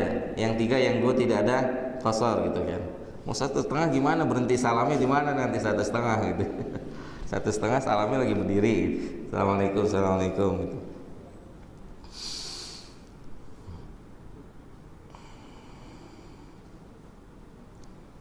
Nah, kemudian bagaimana untuk orang yang hamil dan menyusui? Ada 5 pendapat para ulama tentang ibu hamil dan menyusui. Qadha dan it'am an kulli yaumin miskinan. Pendapat yang pertama adalah qadha dan it'am, bayar puasa dan memberi makan orang miskin. Yang kedua al-it'am faqat. Yang kedua adalah membayar atau memberikan makan saja. Biar tidak bingung, biar nggak bingung, di antara pendapat para ulama ya tentang wanita hamil dan menyusui, mereka menyamakan untuk wanita yang hamil dan menyusui itu sebagaimana orang yang sakit, Pak. Terkadang sama dengan orang sakit, terkadang dia sama dengan alalladzina yutiqunahu. Orang yang hamil kapan disamakan dengan orang yang sakit? Ini kesimpulan dari perbedaan pendapat para ulama. Orang yang hamil itu disamakan orang yang sakit, berarti dia harus qadha ketika sudah selesai hamil dan ketika sudah selesai menyusui. Kapan orang yang sakit disamain dengan alalladzina yutiqunahu, orang-orang yang tidak sanggup melakukan puasa? Kan kalau yang nggak sanggup fidyah. Orang yang hamil terus-terusan, paham nggak Pak? Hamil terus, nggak berhenti-berhenti gitu, setahun sekali keluar lagi gitu kan, nggak ada waktu untuk qadha, lancar, suami istri itu lancar gitu, nggak berhenti-berhenti. Selesai satu keluar lagi, selesai satu keluar lagi. Ini kan seperti orang yang tidak sanggup yang sudah tidak sanggup berpuasa kan ya, maka dia tetap harus membayar fidyah gitu. Tapi kalau dia putus, maksudnya putus misalnya tahun depan tuh nggak hamil, nggak menyusui, qadha, paham nggak Pak? Sebagaimana orang sakit sembuh kan harus qadha. Wanita hamil dan menyusui sembuh atau selesai dari hamil dan menyusuinya harus bayar tuh puasanya gitu. Tapi kalau dia nyambung terus, maka dia disamakan dengan alalladzina yutiqunahu, orang-orang yang sudah tidak mungkin lagi puasa. Seperti orang-orang yang sudah tua, al-ajuz gitu kan, orang-orang tua baik laki maupun perempuan yang sudah tidak mungkin lagi puasa, maka setiap tahunnya bayar fidyah. Ya seperti itulah orang yang hamil terus-terusan. Paham nggak Pak? Jadi nggak usah bingung tentang pendapat para ulama gitu. Kalau hamil terus gimana Ustaz? Ya udah bayar fidyah. Ketemu lagi Ramadan hamil, ketemu Ramadan besok nyusuin gitu kan. Ketemu besok baru selesai nyusuin, hamil lagi dokter bilang gitu kan. Dan tahun depannya nyusuin, ketemu lagi Ramadan hamil lagi, subhanallah. Insyaallah lancar gitu ya, nggak putus-putus, subur gitu ya, lomba-lomba dalam anak gitu kan.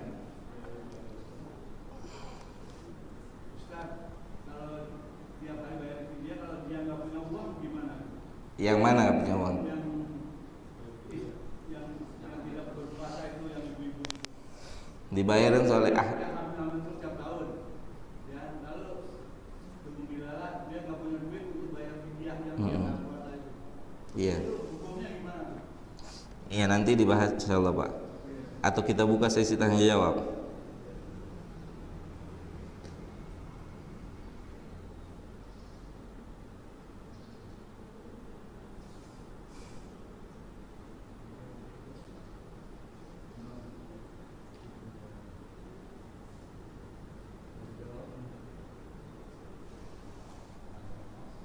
Ya, nggak punya uang gitu Pak ya, nggak punya uang. Jadi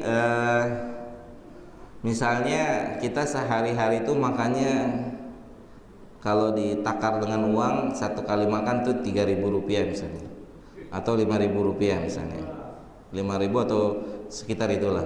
Jangan kita beri makannya nasi padang Pak, gitu. Sesuai dengan apa yang kita makan Pak gitu. Paham enggak Pak maksudnya? Misalnya sehari-harinya kita makan nasi padang, jangan dikasih orang nasi sama telur gitu. Sehari-hari takarannya segitu misalnya, nasi ikan yang kadar rupiahnya sekitar 10.000 ke atas gitu. Jangan karena mau bayar fidyah kasihnya sama nasi tempe tahu gitu ya, nggak boleh begitu. Jadi harus sesuai dengan apa yang dia makan gitu. Wa alalladzina fidyatun ta'amun miskin, sesuai dengan apa yang dia makan. Terus bagaimana kalau nggak punya uang? Bagaimana Pak jawabannya Pak? Ngutang gitu. Ngutang apa bagaimana? Jawabannya umum Pak. Apa yang umum? Satu jawaban dari ayat Allah Subhanahu wa taala. La yukallifullahu nafsan illa wus'aha. Mau ngapain lagi? Nggak sanggup. Mau diapain lagi? Ya kan? Seperti orang nggak sanggup naik haji, nggak usah ngutang-ngutang. Tungguin aja sampai sanggup gitu. Pulang haji mati, utang belum bayar gitu. Benar nggak Pak? Ya kan? Orang naik haji kan makanya ada takyid. Ada takyid itu ada kata berikutnya, ini stato'a ilaihi sabila. Kalau kamu sanggup untuk pergi, kalau nggak sanggup ya udah nggak usah dipaksain. Seperti itu Pak. La yukallifullahu nafsan illa wus'aha. Gitu. Jangan nanti bilang tetap harus bayar. Dari mana? Minjem. Lihat kisahnya orang yang mati gara-gara mandi Pak. Ya, mati gara-gara mandi. Nanya sama ustadz gitu kan, Ustadz, saya lagi junub, apakah tetap harus mandi walaupun saya sakit? Ini kisah ini terjadi di zamannya Nabi Muhammad. Dia harus mandi gitu. Mati habis mandi Pak. Apa kata Rasul? Yang jawab ini sudah membunuh orang yang sakit, ya kan? Jawabannya membunuh orang yang sakit. Padahal kan boleh tayamum, kan sakit ada rukhsah. Kenapa harus dipaksain mandi gitu? Mafhum Pak? Jelas? Jadi jawabannya adalah ayat Allah, la yukallifullahu nafsan illa wus'aha.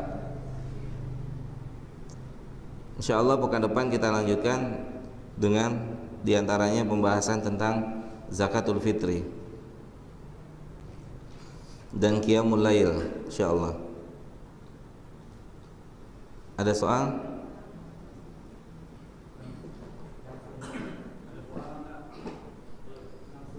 Langsung.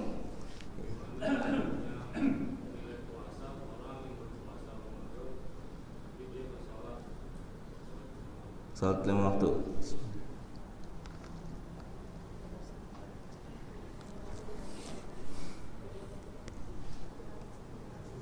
Ya.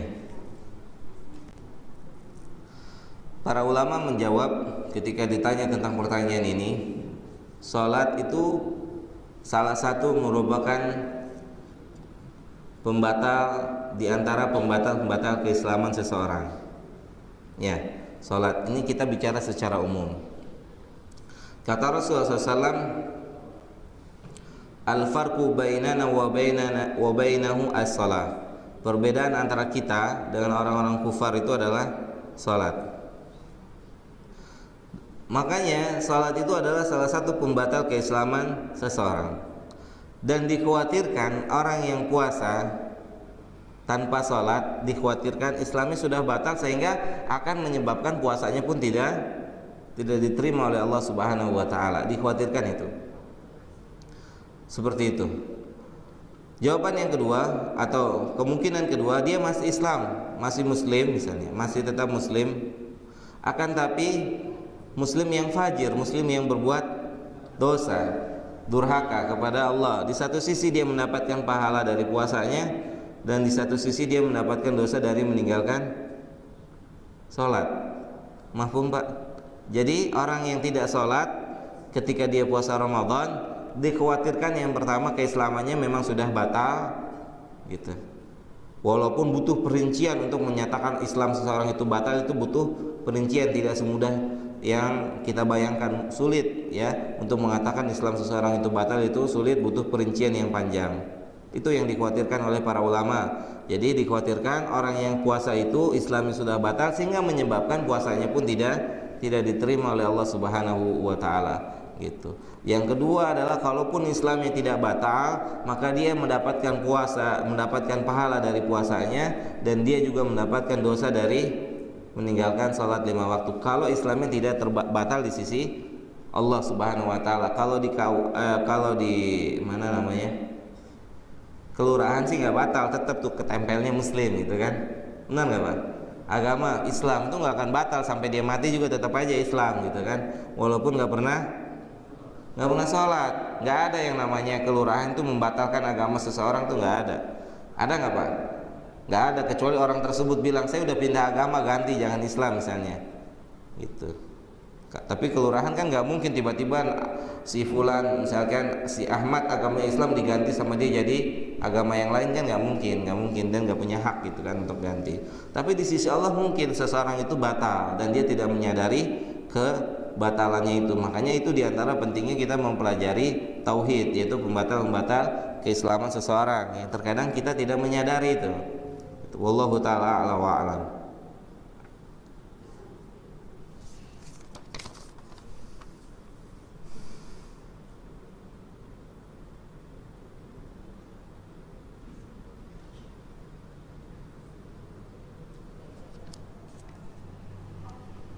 Saya tinggal di Jakarta dan kadang bekerja di luar kota selama 1 bulan, kadang bisa sampai 3 bulan. Apakah saya boleh mengqashar sholat selama 1 bulan penuh atau 3 bulan penuh? Alal madhab, di antara pendapat para ulama mengatakan boleh. Di antara pendapat para ulama mengatakan boleh. Seorang musafir, orang yang safar itu tetap mengqashar sholatnya, di antaranya boleh. Gitu. Akan tapi yang diantara pendapat yang lain mengatakan tidak boleh. Kenapa? Karena sudah mukim. Sebagaimana misalnya kawan-kawan kita yang datang dari tempat-tempat yang jauh atau guru-guru kita yang datang dari negeri yang jauh, misalnya dari Saudi ngajar di Lipia Jakarta misalnya, mereka tetap salat seperti mukim, salat tidak mereka qashar gitu. Jadi sebagian ulama mengatakan boleh, itu diantara pendapat para ulama. Wallahu taala a'la wa a'lam. Akan tapi saya lebih memilih tetap orang itu harus menjalankan sholat sesuai dengan kadarnya. Wallahu a'lam. 3 bulan penuh gitu.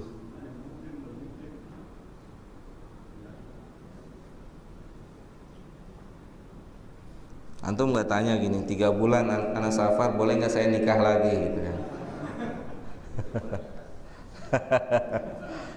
Ya kan? Yang nanya malu kali gitu ya. Mau nulis boleh nggak nikah lagi gitu kan?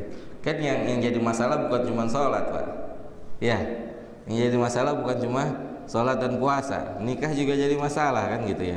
Boleh nggak nih nikah lagi? Sanggup antum puasa terus 3 bulan di sana gitu? Hah? Makanya lihat para ulama ya, para asatidzah itu kalau safar istrinya dibawa. Kalau safar itu istrinya dibawa, jangan antum kira mereka mau ngajak jalan-jalan. Gitu kan. Kan kata Rasul, kalau melihat sudah ada syahwat, pulang kepada posnya kan gitu ya. Dibawa istrinya. Kalau safar itu para asatidzah atau masyayikh itu datang ke negara kita, itu sebagian mereka bawa istrinya. Bawa istrinya dibawa. Gitu, ditinggal aja ketika mereka ngisi kajian atau daurah itu. Kenapa nggak ditanya itu di sini Pak? Boleh nggak nikah lagi? Terserah antum, kalau sanggup silahkan gitu ya. Kalau nggak sanggup ya jangan.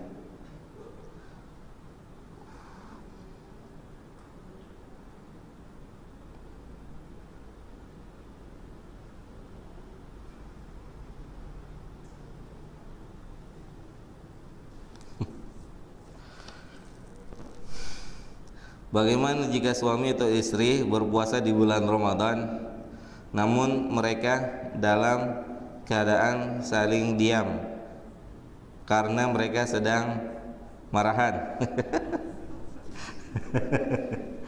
Ya, mereka saling diam.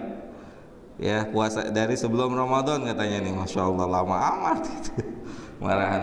Boleh kita diamin orang berapa hari Pak? 3 hari. Ini istri sendiri, ini lagi dihajar istrinya, lagi dihajar. Hajar itu apa tuh? Lagi dicuekin gitu. Sampai masuk Ramadan. Ya, Syekh Sa'ad Satri hafizahullahu taala pernah menasihati kita tentang perbedaan cara pandang kita dengan cara pandang yang diajarkan oleh agama kita. Di antaranya adalah memberi maaf. Di antaranya adalah memberi maaf. Kalau manusia dalam memberi maaf ada batasnya. Misalnya apa? Orang ini udah terlalu sering buat salah. Ya. Kalau dimaafin ngelunjak gitu kan. Ngelunjak. Tapi kita lihat apa yang diajarkan dalam agama kita. Apa kata Nabi sallallahu alaihi wasallam? Mana qasat shadaqatun min malin. Harta kita tuh nggak akan berkurang karena apa? Sedekah. Kalau hitungan kita, iya, misalkan kita punya uang 100.000 berkurang ketika kita sedekahkan 50.000 jadi sisa 50.000. Tapi di sisi Allah kan nggak berkurang, dicatat. Malah itu yang punya kita kan? Itu yang punya kita kan? Gitu. Mana qasat sedekah? Ya, sedekah tuh nggak akan mengurangi harta kita. Wa mazadal abdun bil afwi illa al-izzah, dan tidaklah Allah akan menambahkan seorang hamba dengan memberi maaf kecuali apa? Kemuliaan. Kemuliaan. Allah akan tambahkan buat orang-orang yang memberi maaf adalah kemuliaan. Tapi kalau kita apa? Kalau dimaafin ngelunjak nih orang nih, ya. Kalau dimaafin ngelunjak, maka jangan dimaafin gitu ya. Tapi kalau yang diajarkan dalam agama kita, memberi maaf akan menambah kemuliaan gitu. Jadi kalau bisa jangan lama-lama lah marah-marahan, ya, sama suami istri ini jangan lama-lama sampai berbulan-bulan gitu ya, sampai berbulan-bulan. Ada soal lagi Pak?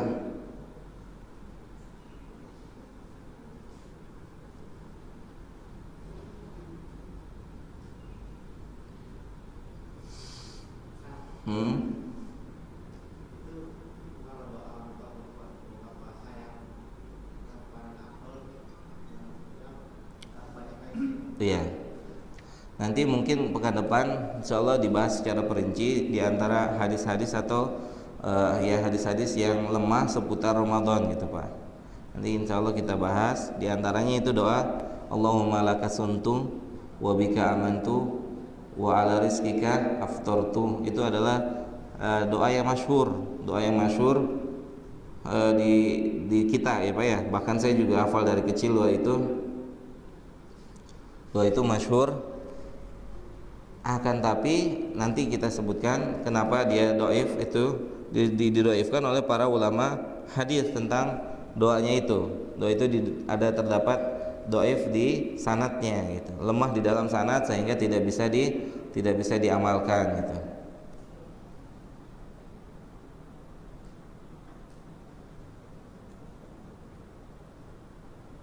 Ada yang lain Pak? Oh iya, ada kertas, saya nggak lihat Pak. Ada kertas ya.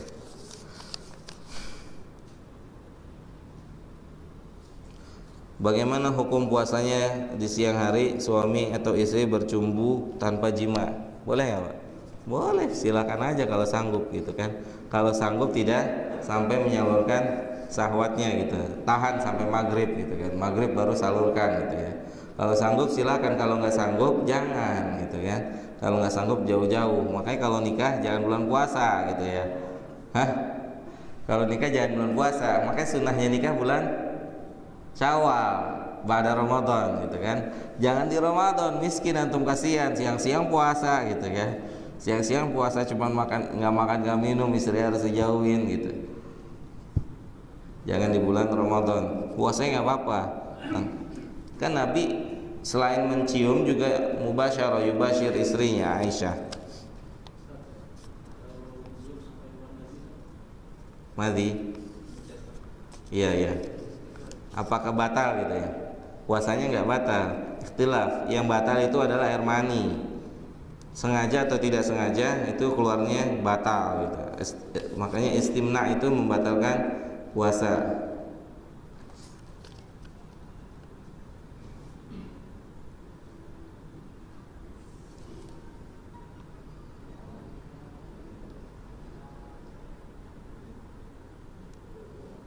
Oh, apa nih? Tolong jelaskan yang bayar kafarat puasa atau bayar fidyah selain bersetubuh apalagi. Oh, selain bersetubuh apalagi kafarat gitu ya. Tadi saya sudah jelaskan bahwasannya sebagian ulama tetap atau ada yang berpendapat tentang orang yang berbuka karena sengaja makan minum di bulan Ramadan, selain mereka harus mengqadha, mereka juga harus bayar kafarat gitu. Ya, sebagai mereka mengkiaskan dengan orang yang sengaja berhubungan suami istri. Tapi dibantah oleh ulama yang lain, la qiyasa fil ibadah, tidak ada kias di dalam ibadah. Ibadah itu berdiri sendiri-sendiri, punya nasnya masing-masing. Pernah dengar kaidah ini? La qiyasa fil ibadah. Enggak ada kias di dalam ibadah. Ibadah yang satu disamakan dengan ibadah yang lain itu enggak bisa. Kenapa? Karena setiap ibadah dibangun atas dalil yang masing-masing gitu. Ada dalilnya sendiri-sendiri. Kecuali tidak ada dalil yang rajih atau dalil yang jelas gitu.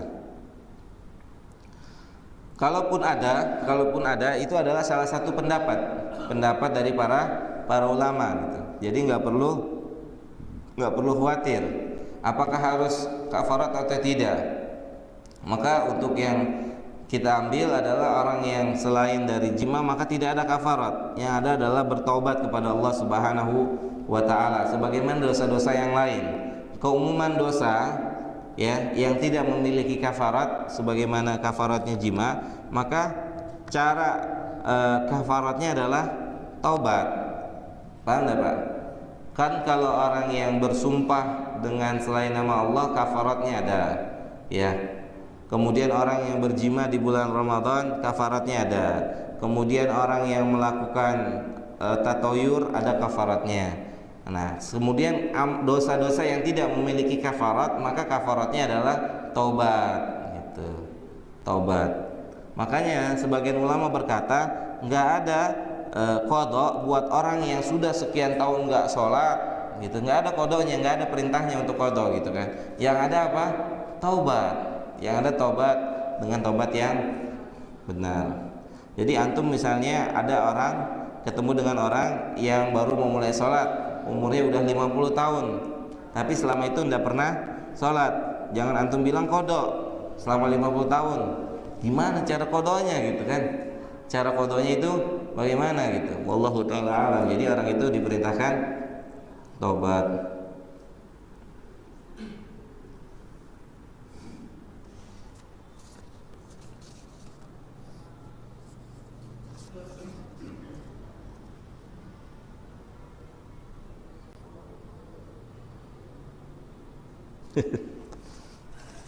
Orang yang meninggal dalam keadaan junub,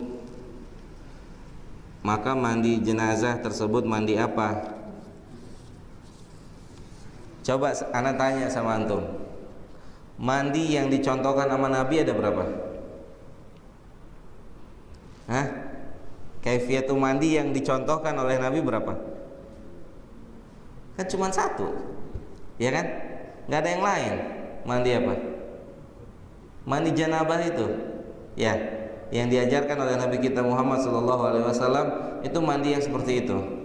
Jadi mandi apa? Ya mandi semuanya, dimandiin sudah selesai, masuk dalamnya. Orang mati, orang meninggal, janabah, dimandiin, selesai mandinya, gitu. Selesai mandinya. Siapa sahabat yang dimandiin oleh malaikat ketika junub? Ada nggak sahabat yang mati junub, kemudian kata istrinya, suaminya sedang junub, kata Rasul nggak usah khawatir karena jenazahnya sudah dimandikan oleh malaikat. Siapa tuh, Pak? Tahu nggak, Pak? Nggak tahu, lupa ya. Namanya Hanzalah. Jadi Hanzalah itu wafat di medan pertempuran ketika Rasulullah panggil berjihad. Hanzalah langsung keluar tanpa mandi dulu, padahal habis berhubungan suami istri. Hanzalah saking semangatnya memenuhi panggilan Nabi. Kalau kita ada panggilan Nabi apa? Mu'akadah apa ghairu mu'akadah gitu ya. Benar nggak, Pak? Sunnah yang ditekankan apa enggak gitu ya. Nanya dulu kan. Iya enggak? Ini sunnahnya ditekankan apa enggak gitu. Kalau mereka enggak, Pak. Kalau yang dilakukan diperintah selama itu perintahnya Nabi, mereka lakukan gitu kan. Apapun yang diperintahkan oleh Nabi kita SAW mereka lakukan. Kalau kita tanya-tanya dulu, sunnahnya ditekankan apa enggak nih? Mu'akadah apa baru mu'akadah? Kalau baru mu'akadah berarti nggak apa-apa ditinggalin gitu ya. Kalau mereka enggak, lagi habis hubungan aja mereka tinggalin istrinya gitu kan, ditinggalin istrinya karena Nabi yang manggil gitu. Nabi Shallallahu Alaihi Wasallam. Habis Pak pertanyaannya, cukup? Satu lagi Pak. Mana yang lebih afdol, Ustaz, apabila seseorang itu menghadapi bulan puasa, dia niatnya itu untuk 1 bulan penuh. Saya niat puasa untuk hari 1 bulan penuh karena ini berjalan. Dan kalau dengan orang yang tiap sahur itu mengucapkan demikian, untuk besok hari aja. Mana yang lebih afdol? Wallahu ta'ala alam wa ala. Niatnya itu setiap malam Pak, sebelum waktu subuh. Itu lebih utama gitu. Niatnya setiap malam sebelum waktu subuh. Iya, lebih utama itu. Karena ya setiap hari niat itu. Setiap hari dia berniat karena apa? Karena amalnya sudah terputus dengan apa? Dengan berbuka, sehingga dia harus memperbarui puasanya lagi gitu. Sebagaimana orang sholat yang putus dengan salam, maka nanti sholat berniat lagi dan seterusnya, karena ibadahnya terputus. Kecuali ibadahnya nggak terputus, walaupun bulannya nggak putus gitu kan, tapi kan saumnya putus. Wallahu alam. Jadi kita tetap berniat. Niat itu nggak usah repot-repot sebenarnya. Memang yang hak itu niat itu nggak repot. Contohnya misalnya ketika subuh tadi misalnya, yang membuat kita datang ke masjid itu kan niat kita Pak gitu. Jadi tidak perlu khawatir kita sudah niat atau belum gitu. Itu kita sudah niat dengan sendirinya kan. Dan tidak ada yang menyebabkan kita datang, misalkan datang ke tempat wudhu, kecuali kita mau menjalankan sholat subuh gitu. Itu insya Allah sudah terhitung sebagai niat gitu. Wallahu ta'ala a'la wa a'lam. Cukup? Cukup. Insya Allah pekan depan kita nanti ya tanggal 5 ya, pekan depan di tempat lain. Insya Allah kita lanjutkan nanti pertemuan berikutnya. Yang benar datangnya dari Allah, yang salah dari saya dan dari syaitan. Saya bertobat atas kesalahan tersebut. Kalau ada kata-kata yang tidak baik juga saya minta maaf. Subhanakallahumma bihamdika asyhadu an la ilaha illa anta astaghfiruka wa atubu ilaik. Assalamualaikum warahmatullahi wabarakatuh.